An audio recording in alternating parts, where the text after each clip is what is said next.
नमस्कार साथियों, आप सभी का एक बार पुनः स्वागत करते हैं आपके अपने YouTube प्लेटफॉर्म संध्या कंप्यूटर क्लासेज पर।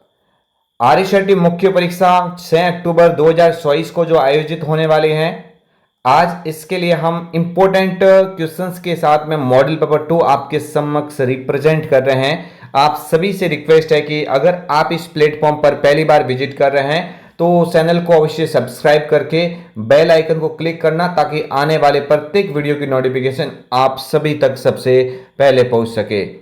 आपकी स्क्रीन के सामने है सबसे पहला क्वेश्चन, और मैं आपसे एक और भी बात कहना चाहूंगा कि आज इस प्लेटफॉर्म के साथ में आज से लेके एग्जाम तक अगर आप जुड़े रहते हैं तो मैं दावा करता हूं कि आपके एग्जाम के अंदर बहुत ही अच्छे मार्क्स आने वाले हैं। यानी कई सालों से हम प्रत्येक स्टूडेंट जो बिल्कुल भी न्यू सिरे से अगर तैयारी कोई कर रहा था तो उनके लिए हमने जो जो वीडियो बनाए थे हूबहू एग्जाम में क्वेश्चंस बने हैं। तो आप सभी भी इस चैनल के साथ में विश्वास बनाए रखिएगा और अंत समय तक आप अवश्य जुड़े रहना, ताकि आपके एग्जाम में बहुत ही बेहतरीन स्कोर बन सके।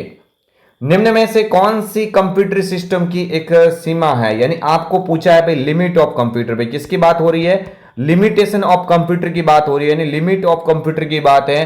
तो आपको याद रखना, कंप्यूटर में स्पीड तो होती है, कंप्यूटर के अंदर शुद्धता भी होती है, परिश्रमशीलता भी होती है, लेकिन बुद्धि का अभाव होता है। ये कंप्यूटर की लिमिटेशन होती है, यानी कंप्यूटर के अंदर सोचने की क्षमता नहीं होती है। इसलिए इस क्वेश्चन का जो राइट आंसर हो जाएगा वो कौन सा हो जाएगा, ऑप्शन नंबर डी, बुद्धि का अभाव। चलिए आगे वाले क्वेश्चंस की ओर बढ़ते हैं, और क्वेश्चन नंबर 2 आप सभी की स्क्रीन के सामने है। यह फोल्डर आपके द्वारा डिलीट की गई फाइल्स और फोल्डर्स को टेम्पररी स्टोर करता है। भाई आपको इनमें से करेक्ट आंसर देखना है कि वह कौन सा फोल्डर है जो आपके द्वारा कोई कंप्यूटर में कोई डिलीट की जाती फाइल है या कोई फोल्डर है वो टेम्पररी रूप से स्टोर करता है। तो भाई उस फोल्डर का नाम क्या है, भाई उस ऑप्शन का नाम है रिसाइकल बिन। क्या हो जाएगा भाई करेक्ट आंसर, रिसाइकल बिन यहां से करेक्ट आंसर हो जाएगा, ऑप्शन नंबर सी। अगर आप किसी कंप्यूटर से किसी भी फाइल को क्या करते हो भाई, डिलीट करते हो, तो डिलीट की गई फाइल सारी कहां पे जाती हैं, रिसाइकल बिन के अंदर जाती हैं। लेकिन अगर आपके एग्जाम में अगर क्वेश्चन आ जाता है कि अगर आप कंप्यूटर से किसी भी फाइल को परमानेंट डिलीट करना चाहते हैं, क्या करना चाहते हैं भाई, परमानेंट डिलीट करना चाहते हैं, भाई क्या करना चाहते हैं आप, परमानेंट डिलीट करना चाहते हैं। तो परमानेंट डिलीट करने की शॉर्टकट कीज क्या होती है वो भी आप अवश्य याद रख लेना। तो परमानेंट डिलीट की शॉर्टकट की होती है शिफ्ट के साथ में डिलीट। क्या हो जाएगी, शिफ्ट के साथ में आपको भाई डिलीट करना पड़ेगा यहां से, अगर परमानेंट आप डिलीट करना चाहते हैं। आगे वाले क्वेश्चंस की ओर देखते हैं। क्वेश्चन नंबर 3 आप सभी की स्क्रीन के समक्ष है और काफी बेहतरीन क्वेश्चंस है। कई बार एग्जाम में ये क्वेश्चंस डायरेक्टली पूछा गया है, स्पैम होते हैं। भाई ईमेल से संबंधित क्वेश्चंस है, किसके संबंधित, भाई ईमेल से संबंधित प्रश्न है। तो ईमेल की जब भी बात होती है तो ये कुछ एक ऐसे आपके समक्ष जो फोल्डर दिख रहे हैं उनके बारे में आपको ध्यान होना चाहिए, जैसे अभी इसमें स्पैम का पूछा है। तो आपको याद रखना है कि स्पैम है ना, स्पैम के अंदर क्या होता है, तो अनसाई या जंक मेल रहते हैं। आप कह सकते हैं अनसाई या जंक मेल का समूह करता है। अनसाई या जंक मेल किस में रहते हैं, तो आप बोल देना भाई स्पैम के अंदर होते हैं। इस क्वेश्चन का करेक्ट आंसर हो जाएगा, ऑप्शन नंबर बी करेक्ट हो जाएगा। चलिए आगे वाले क्वेश्चंस की ओर देखते हैं। क्वेश्चन नंबर 4 आप सभी की स्क्रीन के समक्ष है। प्रधानमंत्री जनधन योजना भारत सरकार द्वारा कब प्रारंभ की गई, ये डेट आपके एग्जाम के पॉइंट ऑफ व्यू से इंपॉर्टेंट है। आप इस क्वेश्चंस को महत्वपूर्ण मान सकते हैं, क्वेश्चंस एग्जाम में कई बार ये पूछा गया है। तो आपको याद रखना है भाई अगस्त 2014 के अंदर कब की गई है, अगस्त 2014 के अंदर प्रधानमंत्री जनधन योजना की शुरुआत की गई। इस अकाउंट को खोलने के लिए भाई, इस अकाउंट को खोलने के लिए शून्य बैलेंस की आवश्यकता होती है, यानी कोई पैसा नहीं लगता है। ये सभी गरीबों तक सरकारी योजना पहुंचाने के उद्देश्य से इस अकाउंट की शुरुआत की गई। नाम है प्रधानमंत्री जनधन योजना और इसकी शुरुआत अगस्त 2014 के अंदर की गई थी। आगे बढ़ते हैं, नेक्स्ट क्वेश्चन आपकी स्क्रीन के सामने है। G2G का तात्पर्य है, भाई G2G का पूरा नाम बताना है। G2G का पूरा नाम क्या होता है, तो आप सभी लोग अवश्य याद रख लेना कि G2G का पूरा नाम होता है गवर्नमेंट टू गवर्नमेंट हो जाएगा। जो सरकारी जो सेवाएं होती हैं वो एक सरकार है, केंद्रीय सरकार, जैसे कि सभी स्टेट जो सरकार होती है राज्य सरकार से जुड़ती है, तो ये प्रणाली जो प्रोसेस होती है वो G2G के अंदर आती है। अगर आपको G2C का पूछे तो गवर्नमेंट टू सिटीजन होता है। जो सरकारी जो सेवाएं होती है वो नागरिकों तक पहुंचाने के लिए कौन सी ई गवर्नेंस सेवा उपलब्ध है, तो आप बोल देना G2C होती हैं। यहाँ पे G2G का तात्पर्य पूछा तो हम गवर्नमेंट टू गवर्नमेंट करेंगे। आगे बढ़ते हैं, नेक्स्ट क्वेश्चन आपकी स्क्रीन के सामने है भाई, आपकी स्क्रीन के सामने है क्वेश्चन नंबर 6 है, एंटरप्राइज वेब कंटेंट प्लेटफॉर्म की बात हो रही है। किसकी बात हो रही है? एंटरप्राइज वेब कंटेंट प्लेटफॉर्म, है ना, एंटरप्राइज वेब कंटेंट प्लेटफॉर्म की बात हो रही है। तो यहां से हम करेक्ट आंसर भाई किसको देखेंगे? राज एईएम। राज एईएम क्या होता है भाई? एक एंटरप्राइज वेब कंटेंट प्लेटफॉर्म होता है। एंटरप्राइज वेब कंटेंट प्लेटफॉर्म का उदाहरण है कौन सा? राज एईएम हो जाएगा। चलिए आगे वाले क्वेश्चंस की बात कर लेते हैं। क्वेश्चंस आपकी स्क्रीन के समक्ष हैं। पेन का पूरा नाम क्या है भाई? पेन अगर आपको नेटवर्क के संदर्भ में पूछता ना, अगर आपको नेटवर्क के संदर्भ में पूछता कि नेटवर्क के संदर्भ में पेन का पूरा नाम बताइए, तो आप क्या बोल देते भाई? नेटवर्क के संदर्भ में पूछता तो आप बोल देते क्या? Personal area network. क्या बोल देते हैं? पर्सनल एरिया नेटवर्क बोल देते। अगर किसके संदर्भ में पूछता? नेटवर्क के संदर्भ में पूछता। यहाँ पे नेटवर्क की बात नहीं हो रही है, यहाँ पे आयकर विभाग की बात हो रही है, तो यहाँ पे करेक्ट आंसर हो जाएगा परमानेंट अकाउंट नंबर। क्या हो जाएगा? Permanent account number. यहां से ऑप्शन नंबर बी करेक्ट हो जाता है। ये भी आप सभी लोग अवश्य याद रख लेना। आगे बढ़ते हैं भाई, नेक्स्ट आप सभी की स्क्रीन के सामने है क्वेश्चन नंबर 8। अच्छा क्वेश्चन है एग्जाम पॉइंट ऑफ व्यू से। जब सिस्टम को लॉगिन किया जाता है तो सबसे पहले दिखाई देने वाले जो स्क्रीन होती है उसे हम क्या बोलेंगे, है ना? सिस्टम को लॉगिन किया जाता है तो सबसे पहले दिखाई देता है, तो भाई सबसे पहले क्या दिखाई देगा? सबसे पहले दिखाई देने वाले जो ऑप्शंस होते हैं उसको हम डेस्कटॉप बोलेंगे। क्या बोलेंगे? डेस्कटॉप। ऑप्शंस बी यहां से इस क्वेश्चन का राइट आंसर हो जाएगा। आगे नेक्स्ट बढ़ते हैं, क्वेश्चन आपकी स्क्रीन के सामने है क्वेश्चन नंबर 9, और अच्छा क्वेश्चन है, आपके एग्जाम के अंदर कई बार ये क्वेश्चन पूछा जा चुका है। यूजर के बारे में सूचना संग्रहित करने वाली फाइलें क्या कहलाती हैं? यानी यूजर से संबंधित जो होती है, रिलेटिव जो फाइल्स होती है ना, सूचना होती है, रिकॉर्ड्स होता है, उनको हम जो रिकॉर्ड करते हैं, है ना, सूचना संग्रहित करते हैं, उस फाइलों को हम किसकी श्रेणी में रखें भाई? कुकीज, है ना। यहां से करेक्ट आंसर क्या हो जाएगा? ऑप्शन नंबर यहां से बी करेक्ट हो जाएगा, कुकीज करेक्ट आंसर हो जाता है। चलिए आगे बढ़ते, नेक्स्ट क्वेश्चन है, पैराग्राफ को दाएं या बाएं मार्जिन से दूर ले जाने को खाली जगह से संदर्भित करते हैं। ठीक है, ध्यान रखना, पैराग्राफ को दाएं या बाएं मार्जिन से दूर ले जाने की जो प्रक्रिया है उसको हम क्या बोलेंगे भाई? है ना, पैराग्राफ होता है उसके दाएं या बाएं मार्जिन से दूर ले जाने की प्रक्रिया होती है, उसे हम क्या बोलेंगे भाई? इंडेंटिंग बोलेंगे, है ना। इंडेंटिंग दो प्रकार की होती है भाई, क्या क्या होती है? तो आप बोल देना, एक तो होती है इंक्रीज, है ना, एक तो क्या होती है? इंक्रीज, और एक भाई कौन सी होती है आपकी? डिक्रीज होती है। क्या होती है? डिक्रीज होती है। ठीक है, ये हम और भी इसको एक्सप्लेन कर लेंगे, आगे क्वेश्चन आएगा। फिलहाल यहाँ से आप शॉर्ट में इतना याद रख लेना कि पैराग्राफ होता है उसके दाएं या बाएं मार्जिन जो दूर ले जाने की प्रक्रिया को आप इंडेंटिंग के नाम से जान सकते हैं। चलिए आगे बढ़ते, नेक्स्ट क्वेश्चन आपकी स्क्रीन के सामने है, एमएस एक्सेल चार्ट में डेटा बिंदु के वास्तविक मूल्य को खाली जगह कहा जाता है। जो एमएस एक्सेल होता है उसके अंदर जो डेटा पॉइंट है ना, डेटा पॉइंट की जो वास्तविक वैल्यू है ना, आप हमेशा याद रख लेना, क्वेश्चन तो है ना अभी भी एग्जाम में पूछा गया था, 18 अगस्त वाले एग्जाम में ये क्वेश्चन आया हुआ है, तो आप बोले ना जो डेटा पॉइंट होता है ना भाई, डेटा पॉइंट है ना, डेटा पॉइंट की जो वास्तविक वैल्यू होती है ना, रियल वैल्यू है ना, डेटा पॉइंट की जो वास्तविक वैल्यू होती है, वास्तविक वैल्यू है ना, डेटा पॉइंट की वास्तविक वैल्यू को क्या कहा जाता है? डेटा लेबल्स कहा जाता है। क्या बोलेंगे भाई? Data labels. कहां पे लिखा हुआ है? ऑप्शन नंबर यहां से सी वाला जो है ना, ये इसका करेक्ट आंसर हो जाता है। चलिए आगे बढ़ते हैं, नेक्स्ट क्वेश्चन आप सभी की स्क्रीन के समक्ष हैं। यूआरएल का तात्पर्य होता है भाई, यूआरएल का पूरा नाम क्या होता है? वैसे यूआरएल का पूरा नाम क्या होता है भाई? यूआरएल का पूरा नाम होता है यूनिफॉर्म रिसोर्स लोकेटर। ये तो आपको याद रखना ही है, यूआरएल का पूरा नाम क्या होता है? तो आप बोल देना यूनिफॉर्म, है ना। यूआरएल का पूरा नाम पूछे तो आप बोल देना uniform resource locator, uniform resource locator. यहां से याद रख लेना किसका पूरा नाम? यूआरएल का पूरा नाम। ठीक है, और यहां पे पूछा यूआरएल क्या है, तो आप बोल देना कि वर्ल्ड वाइड वेब में एक वेब पेज का पता होता है। ठीक है, यहां से करेक्ट आंसर क्या हो जाएगा, ऑप्शन नंबर सी यहां से इस क्वेश्चन का राइट आंसर हो जाएगा। आगे बढ़ते हैं, नेक्स्ट क्वेश्चन आप सभी की स्क्रीन के समक्ष है। डेटा को किसी क्रम में व्यवस्थित करने की प्रक्रिया है। भाई डेटा होता है, कोई आंकड़े होते हैं, उसको क्रम में करना है ना, क्रम में करने की प्रक्रिया को भाई आप सॉर्टिंग बोलेंगे। क्या बोलेंगे, सॉर्टिंग के नाम से जान सकते हैं। सॉर्टिंग दो तरह की होती है, एक तो कौन सी होती है भाई, एक तो होती है असेंडिंग। क्या होती है भाई, एक तो भाई होती है आपकी असेंडिंग, है ना। क्या होती है, असेंडिंग, है ना। एक तो होती है असेंडिंग और एक होती है आपकी डिसेंडिंग। ये दो तरह की आपकी क्या होती है भाई, सॉर्टिंग होती है। तो यहां से असेंडिंग का मतलब होता है आरोही क्रम और डिसेंडिंग का मतलब होता है अवरोही क्रम। तो करेक्ट आंसर भाई क्या हो जाएगा, यहां से हो जाएगा ऑप्शन नंबर बी, सॉर्टिंग हो जाएगा।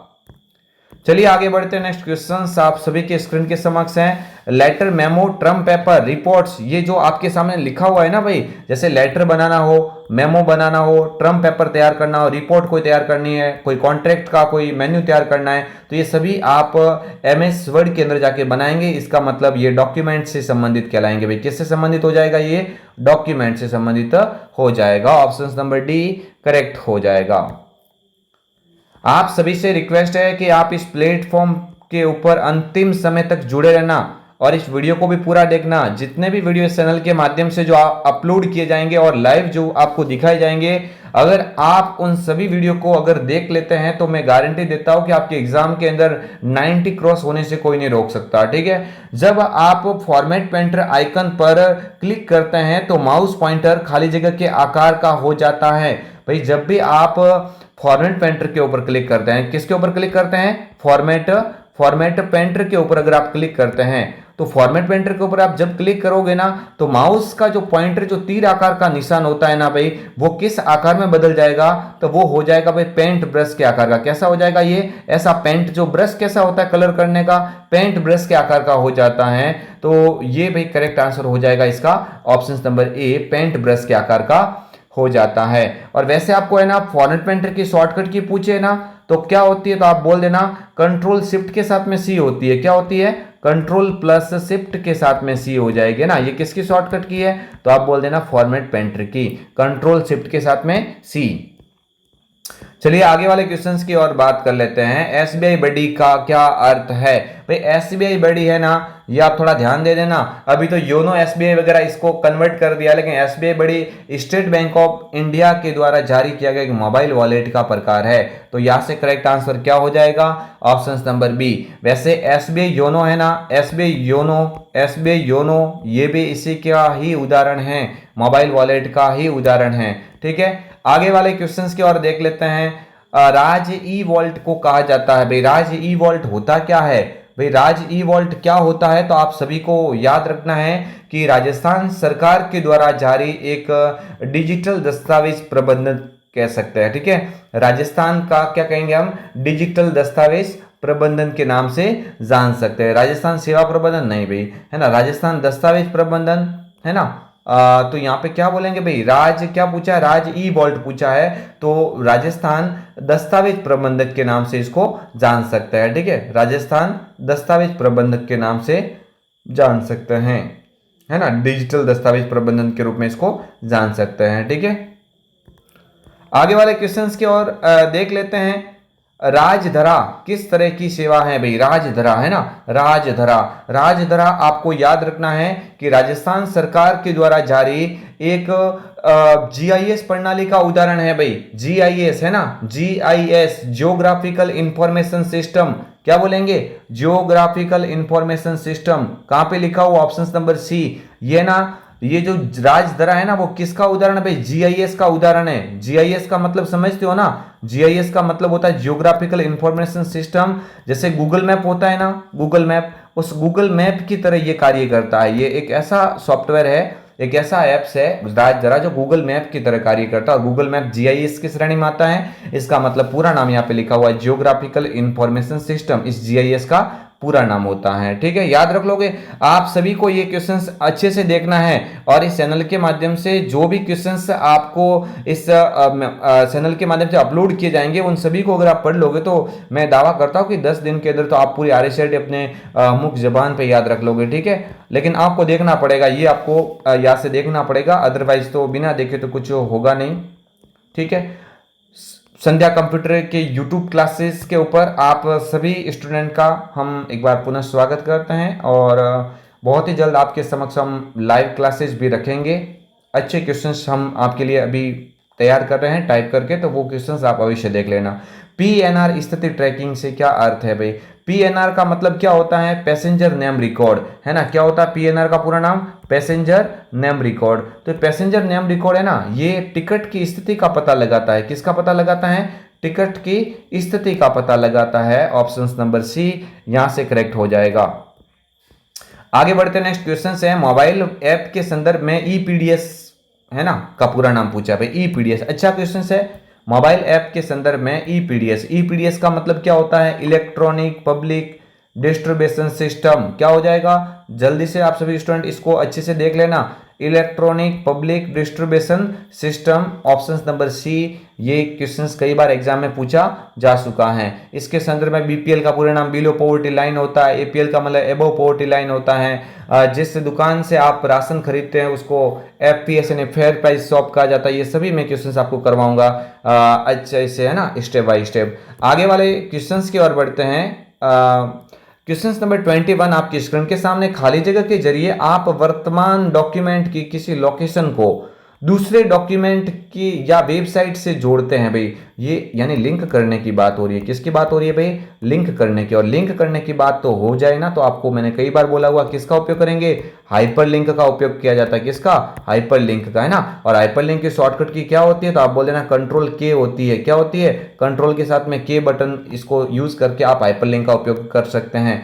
इंसर्ट मेन्यू में होता है, शॉर्टकट की पूछे तो कंट्रोल के होती है, और ये किसी फाइल को लिंक करने के लिए काम में लिया जाता है। अच्छे से याद रख लेना, ये तीनों पॉइंट्स मैंने आपको बता दिया है। आगे वाले क्वेश्चंस की और देख लेते हैं। क्वेश्चंस नंबर आप सभी की स्क्रीन के सामने। एरियल एक प्रकार का है भाई। एक एरियल है ना, कई बार बोला हुआ मैंने ना। Arial, Algerian, Times New Roman, Calibri, है ना, और भी बहुत सारी होती है, सेंचुरी वगैरह। ये सारी की सारी है ना फॉन्ट का प्रकार है भाई। किसका प्रकार है? फॉन्ट का आकार है क्या? नहीं। फॉन्ट अलाइनमेंट है क्या? नहीं। तो क्या है? फॉन्ट शैली है। क्या है भाई? फॉन्ट का उदाहरण है। किसका उदाहरण है? ये फॉन्ट का उदाहरण है। ठीक है, आगे वाले क्वेश्चंस को देख लेते हैं। क्वेश्चंस नंबर आप सभी की स्क्रीन के सामने है। कौन सी कुंजियों के संयोजन से पावर पॉइंट प्रस्तुतिकरण में नया स्लाइड जोड़ा जा सकता है? अच्छा क्वेश्चन है। अच्छा क्वेश्चन है भाई। जो सीईटी एग्जाम दे रहे हैं ना, उसके अंदर भी आप देख लेना भाई, 10 नंबर की कंप्यूटर है। तो आप सभी को ध्यान देना है कि अगर ये क्वेश्चन आप भी देख लेंगे तो मैं दावा करता हूं कि इनमें से आपको काफी सारे क्वेश्चंस हूबहू देखने को मिल जाएंगे। जैसे ये पावर पॉइंट की न्यू स्लाइड वाला श्योर आएगा सीईटी में। आप देख लेना इस क्वेश्चन को। ठीक है, तो पूरा यहाँ पे अच्छे से देखना। और आर शेट्टी वाले तो विशेषकर इसको देख ही रहे हैं। कौन सी कुंजियों के संयोजन से पावर पॉइंट प्रस्तुतिकरण में नया स्लाइड जोड़ा जाता है? नया स्लाइड की यानी न्यू स्लाइड की शॉर्टकट की क्या होती है? कंट्रोल के साथ में एम होती है ना, कंट्रोल एम होती है। आगे वाले क्वेश्चंस की और यहाँ पे देख रहे हैं हम। क्वेश्चन नंबर 24, विंडोज में स्टार्ट बटन का उपयोग किसके लिए किया जाता है? तो आप सभी को पता है ना, एप्लीकेशन लॉन्च करने के लिए भी कर सकते हैं।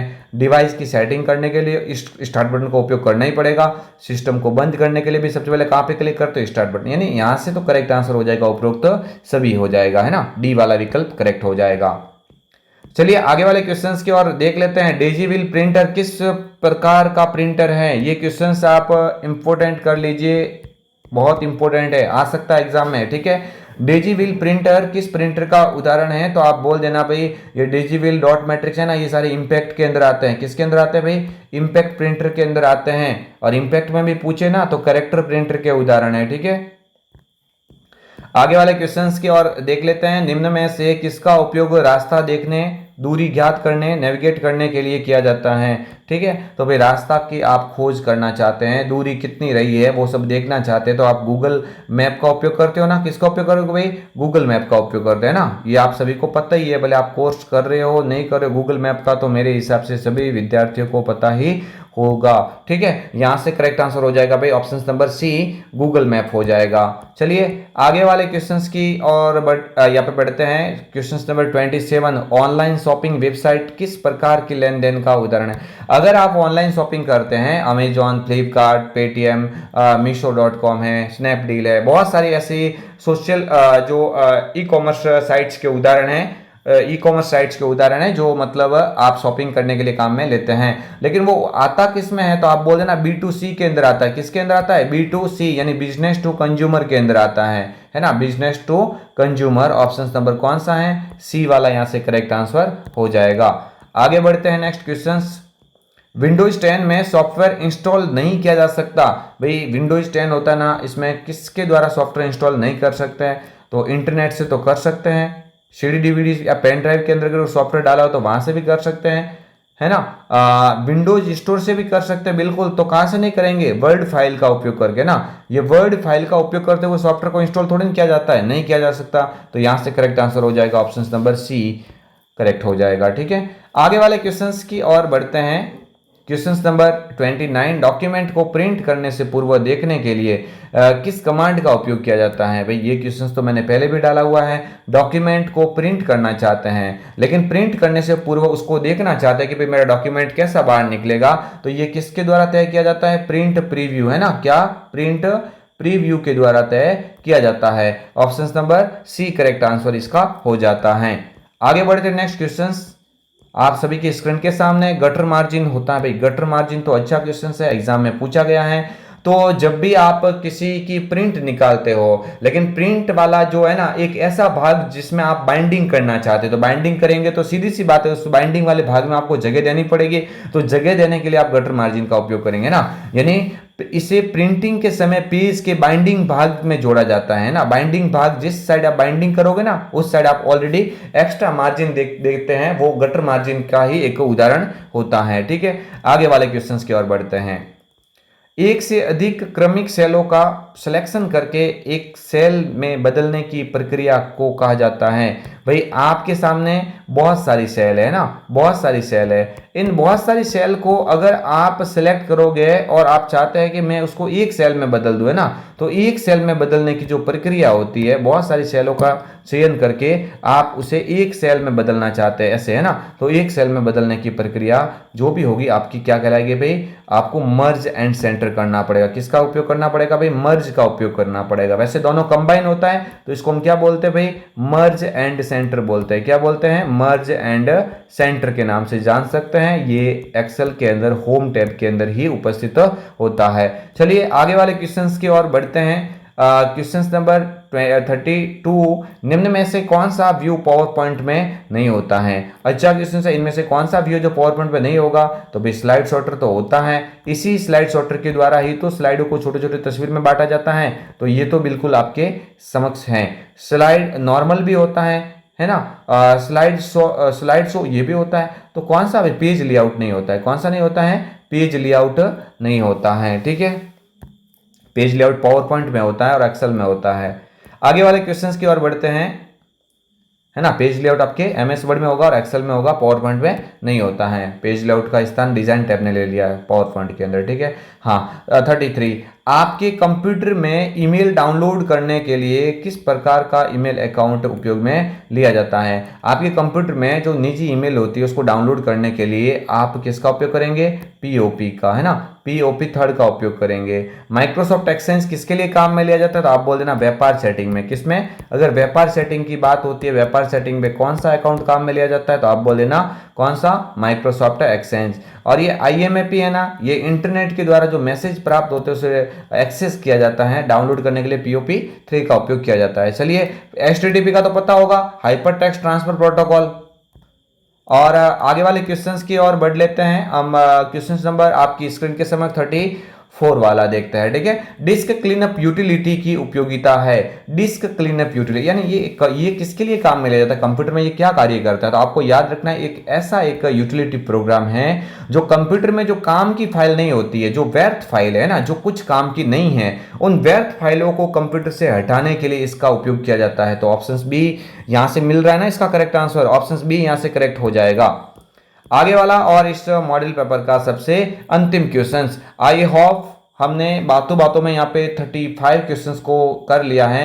और उम्मीद है आप सभी को ये वीडियो पसंद भी आया होगा। ठीक है, तो आप लाइक भी अवश्य कीजिए और सब्सक्राइब करके अवश्य जाना, क्योंकि आज की ही बात नहीं है, आपके एग्जाम तक जो भी इंपॉर्टेंट क्वेश्चंस आपको यहाँ पे मिलने वाले हैं क्वेश्चन एग्जाम के अंदर, वो सारे इस चैनल के माध्यम से आपको मैं करवा दूंगा। ठीक है, ईमेल का विस्तृत रूप है, तो ईमेल का विस्तृत रूप क्या होता है सभी को पता होगा, इलेक्ट्रॉनिक मेल होता है। क्या होता है, ईमेल का पूरा नाम क्या होता है, इलेक्ट्रॉनिक मेल होता है ना। और एक आप ये भी की या शॉर्टकट की याद रख लेना, है ना, किसकी, न्यू ईमेल की, है ना। न्यू ईमेल बनाने की शॉर्टकट की, न्यू ईमेल बनाने की शॉर्टकट की क्या होती है, तो आप बोल देना कंट्रोल के साथ में शिफ्ट के साथ में एम बटन, है ना, कंट्रोल शिफ्ट के साथ में एम बटन का उपयोग किया जाता है। तो ये आपके समक्ष थे महत्वपूर्ण 35 क्वेश्चंस। आई होप आप सभी को ये क्वेश्चंस पसंद आए होंगे। अगर आपने क्वेश्चंस को पसंद किया है तो वीडियो को लाइक शेयर एंड सब्सक्राइब अवश्य कर लेना। मिलेंगे आपको एक और धमाकेदार क्लास के साथ में, तब तक के लिए जय हिंद, वंदे मातरम, जय भारत।